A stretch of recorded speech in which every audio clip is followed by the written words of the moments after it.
Now, I don't know anybody. Well, I think I know one person in Wishram, but I don't know whether she's in town or not. Is this Wishram?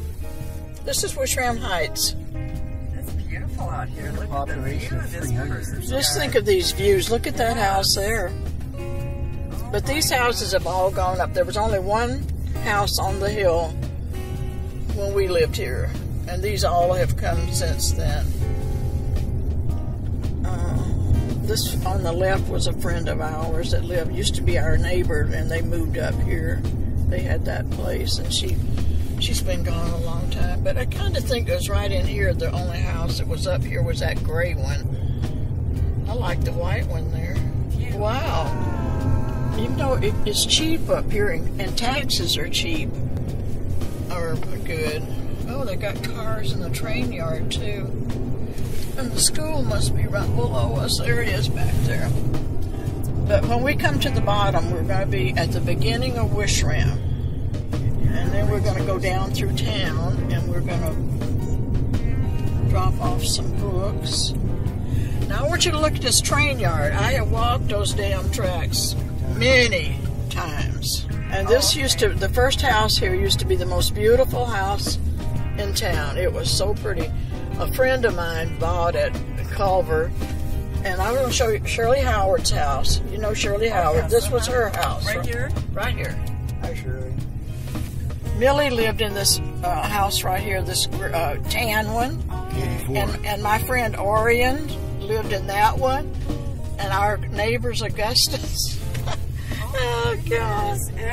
You had so many I called Cruz, honey. I walked this town. Oh, I was a call girl. See that gray house? Right over there? That was where Tamlins lived. And then the next house, this was Holidays. Doc? And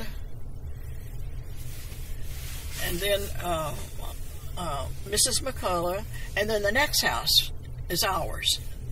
And where those cars are sitting, our garage was there. Oh, I see. But it was in this general area. It was a one-car garage. She used to live here. Oh, well. Can you see the trains from your kitchen window? Oh, yeah. You could feel them rumble at night. We lived right across from the old depot, right? I mean, all you had to do was walk across the road, and I never heard them. I just, after a while, it just becomes second nature, so. Yeah.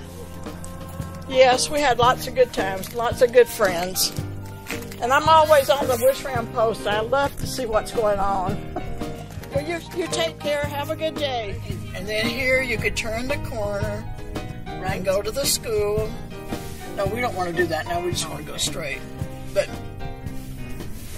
the railroad policeman lived up there, and my kids were scared to death to go by his house. Oh, funny. And this house here, the old man that lived there was in the hospital once, and he was kind of crazy.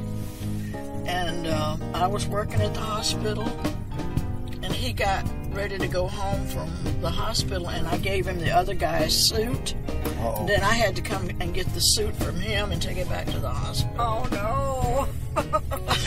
And this is Jimmy's store. Jimmy's store was, the kids all loved it. They had penny candy, there was gas pumps. It was just wonderful. And this was a storage. I don't know what's in that. Catholic Church is the building on the white. Somebody lives in that now and made a home out of it. Some of these houses are still the original houses. A friend of mine lived here. And there's a community church right there on the left. This was a unit that's gone in later. Help me watch for the bookmobile. I thought it was the book thing was right here by the park, but Here's the park. Yeah. I was instrumental in helping get this basketball court put in. If anybody sees the book, that little book shed, it stands up. Is it down below the tavern? She said it's right on Main Street. But anyway, we'll come back here. But I want to find. Do you see the bookmobile? Anybody see the book? Not yet. There's a train. Yeah, we're going to park here later. and then we're going to walk up through there. Along about here where these trees are at, there was a hotel. And you see where that building is at now, that gray tan building? Mm-hmm. That's where our 2 apartments were.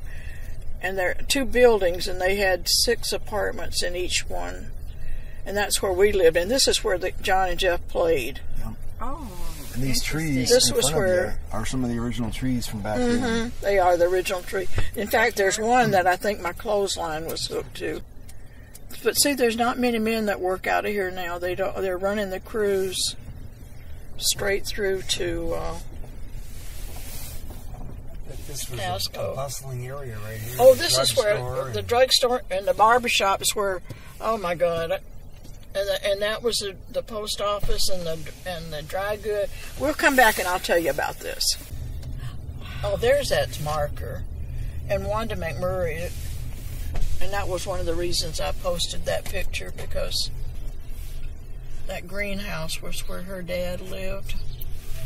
Let's go towards the post office, and I'll see if I can figure out where the book place is at, and I'll leave some books here. We came up one time and had a safety meeting in the fire department building.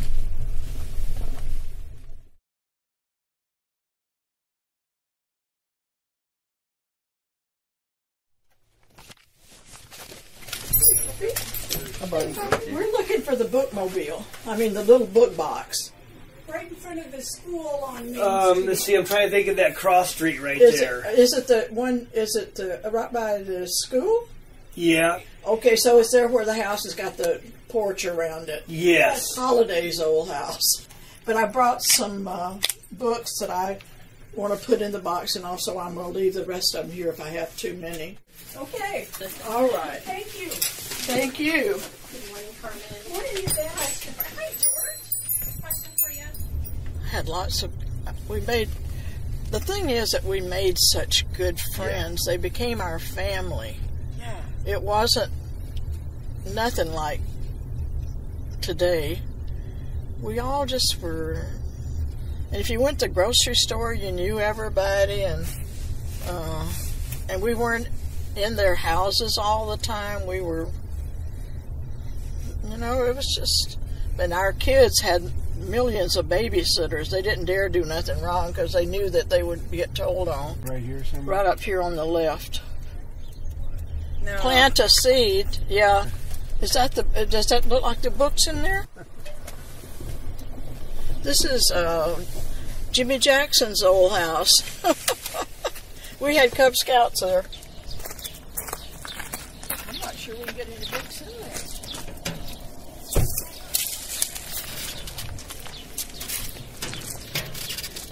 Ooh.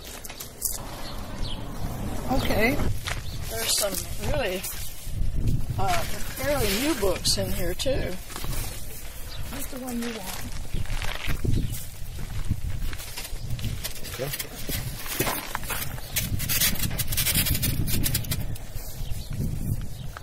Great books. I know, there is some good books here. That's pretty good.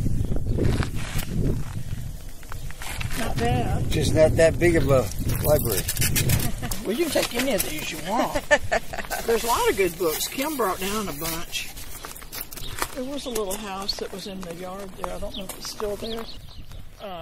One of the school teachers lived in it. Well, I wish I could find somebody that would just take them and put them in the box. That's what I want to do. I'll ask the lady at the... Now we'll take a turn and go up to the schoolhouse. The school right there. I want to write a check for a scholarship fund in memory of one of the kids that grew up here. Oh, they're doing something. I'm not sure what they're doing.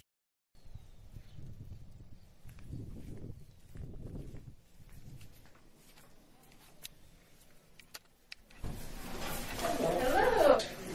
This is the first time I've been back in the school. That was the gym, and this used to be the kitchen. And I don't know if that's still the kitchen or not. What's in the bookcase? My children went to school here, and Patty Nagel. Oh yeah, I've heard that name. Passed away, and her husband, in fact, they had a memorial a couple of weeks ago. Anyway, this is in memory of Patty. And I've been going to send this up, but I didn't know who to send it to. We just came up to my grandson. Today is the 5th. Yes. And we brought a lot of books for the book library, but we can't get them in there. So do you have any suggestion that other than the post office that we can leave them? Well, why don't we just put them in here and we can let kids take them? Is that what it's all about? Yeah. Yeah, let's just put them in here. But Do a anyway, receipt for it real fast. I just want you to know that We appreciate that tremendously. we haven't forgotten Wishram schools, and I was wondering about, do you have a lot of low-income children that go to school? Because we, in Vancouver, you can see a school list of what they need, Yeah. and we can go by. But I was thinking that if we donate to Since we you, kind of run that too, that's actually our property, so we're the one that our kids, we got a hold of that, and then our kids painted it all up, and we put it out there, so for the community to use. So this works out good. If we don't, if we don't get kids to take them from here, we'll just end up probably putting them in the library that's as it gets perfect. short as well. Perfect. is that still the gym? Yes, but it's completely tore up right now. Okay.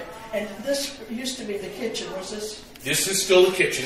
Yeah.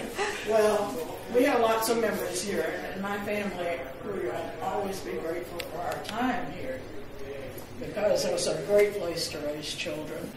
Did you know the Garrett?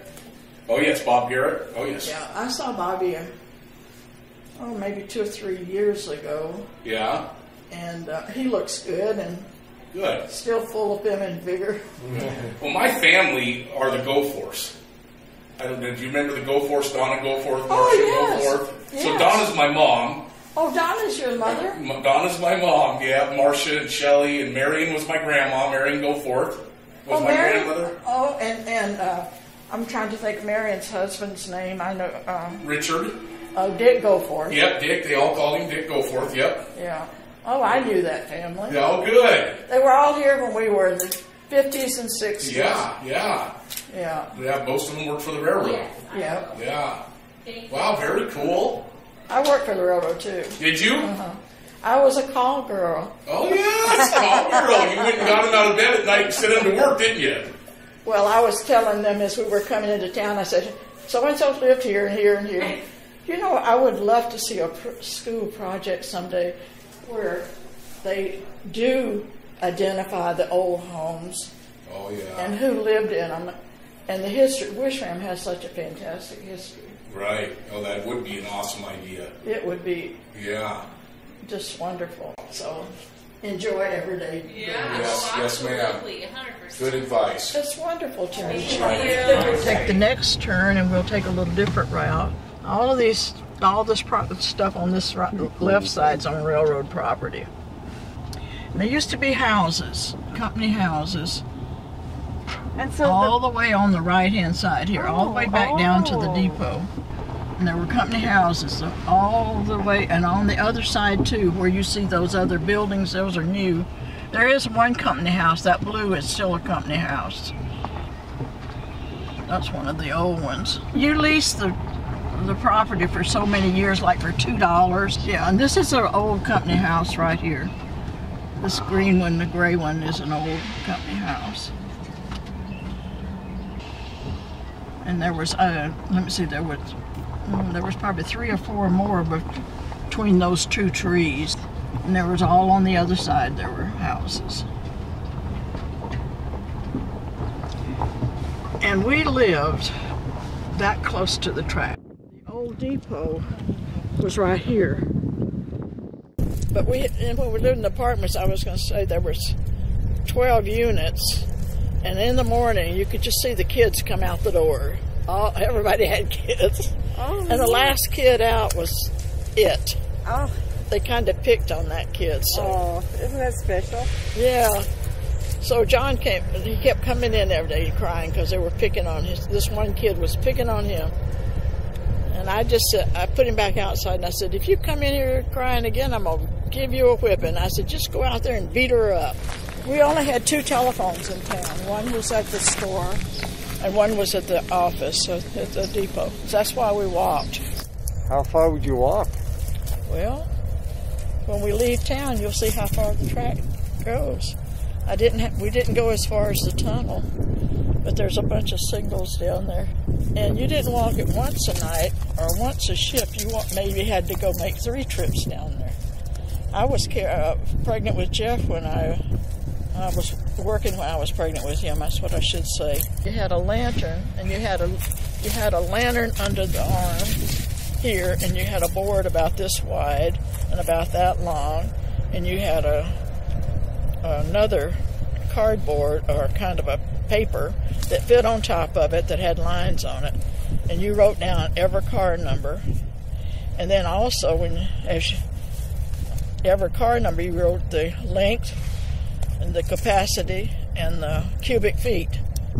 So every car had its own history. So when somebody got ready to sell a car to a shipper, they knew how big the car was and how many cubic feet was inside of it. But I wasn't scared of the bums, really. It was just that you'd be walking along there, and the only thing you heard was the crunch of your own feet. Then all of a sudden, out of a box car or a flat car, somebody said, "Hey, lady," and that'd kind of shake you up. But yeah, sometimes 2 of us went out. It's according to how many tracks we had to check. And one winter, it was the winter after Jeff was born. I guess I had gone back to work, and we had a snowfall, and then we had ice on top of it. And I was on the extra board, and this woman that had the job that went to work at 6 a.m. got off at 2, and you started like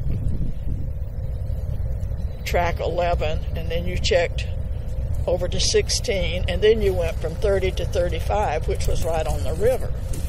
So your job was just a plain yard checker, and you had to get all this information. Well, anyway, the lady laid off, and there was a gal ahead of me that was stood to catch the job. Okay. She laid off, so I got it. So for 2 weeks, you'd pick up 1 foot, and you didn't know where it was going to go, whether it was going to go down. And that must have been scary. Oh no, I was just freezing to death. And we didn't have the kind of clothes that kept you warm like you have today.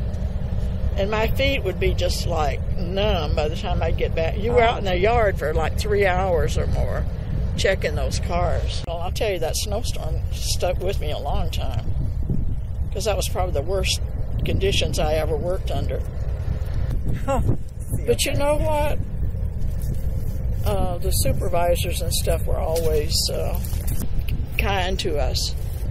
It's like, it was such a wonderful family atmosphere, and your friends were your family. Well, the people that were here in Wishram, I feel closer to them than I do my family in Alabama.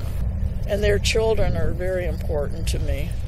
I don't know, I guess I enjoyed working my job so much. I never thought it was a job. The only bad part was, trying to get somebody to take care of the kids, or and not being with them all the time. That was the worst. No, 8-hour shifts, straight 8 hours with a 20-minute lunch time. And we were on call when we was on the board, which I was on the board the whole time I was in Wishram. When you were on the board, you were on call every 8 hours. So when you got off duty, you went home and got some rest, because you may be coming back at 4 o'clock in the afternoon.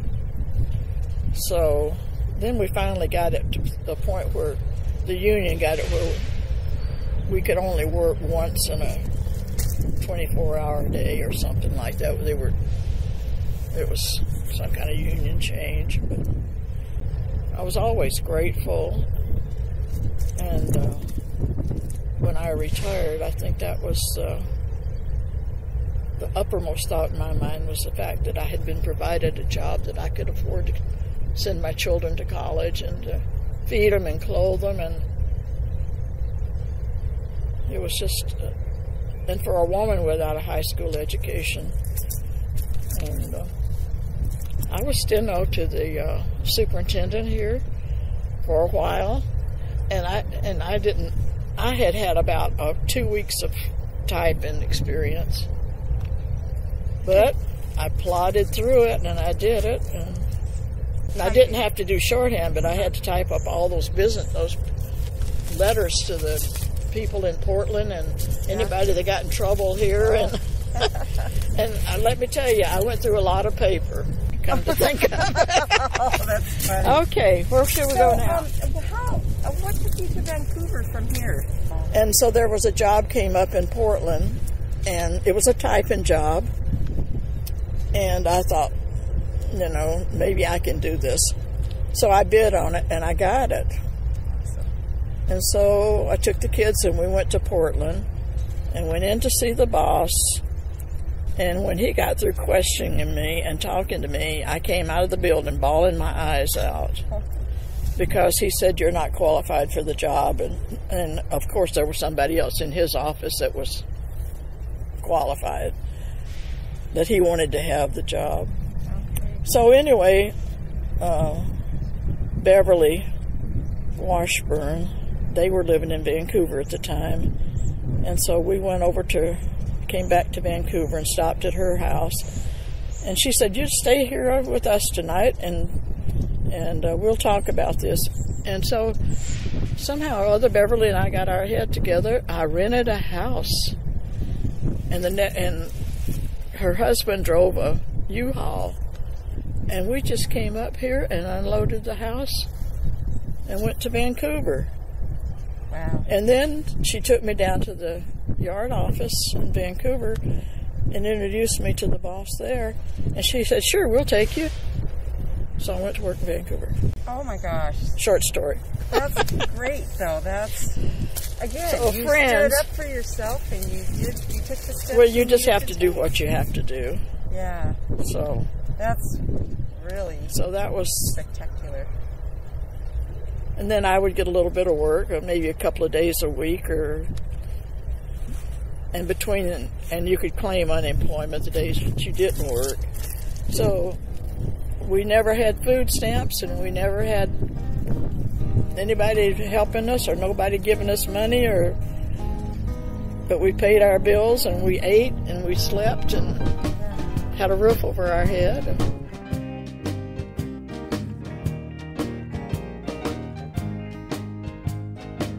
other day I talked to this friend of mine, Patty's daughter, and she still got her mama's house. And I said, maybe I should rent that from you for a month and come up and just stay. I've always wanted to come up here and start a genealogy group.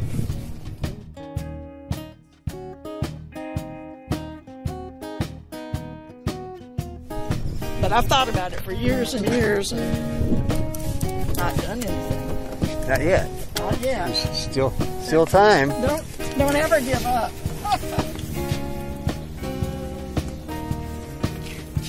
I can't believe I walked almost the whole length of town. Oh, I can hardly wait to tell John. He's going to be jealous.